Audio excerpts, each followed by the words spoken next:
छोटे से गांव का एक बच्चा अर्जुन अपने दादा से आजादी के वीरों की कहानियां सुनते सुनते बड़ा हुआ। दादा उसे महात्मा गांधी के अहिंसा के मार्ग, भगत सिंह की कुर्बानी और नेताजी सुभाष चंद्र बोस के जोशीले नारे सुनाते और हमेशा कहते, बेटा, आजादी तुम्हें मुफ्त में नहीं मिली, इसे बचाए रखना तुम्हारा फर्ज है।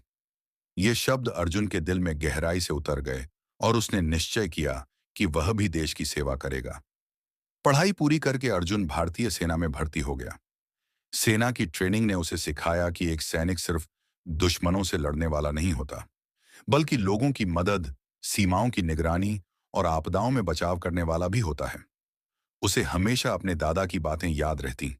आजादी की कीमत जानने वाला ही उसकी रक्षा कर सकता है। सालों बाद एक ठंडी रात सीमा पर अचानक दुश्मनों की घुसपैठ की खबर आई।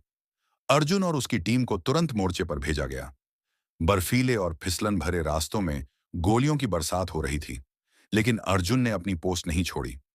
भीषण गोलीबारी में वह गंभीर रूप से घायल हो गया। फिर भी उसने अपने साथियों को सुरक्षित रास्ता दिखाया और खुद पीछे रह गया। उस दौरान उसने अपने घर के नाम एक आखिरी खत लिखा।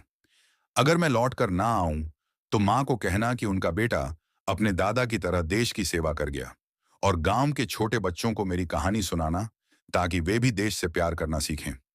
कुछ दिनों बाद वह खत गांव पहुंचा, लेकिन अर्जुन नहीं लौटा।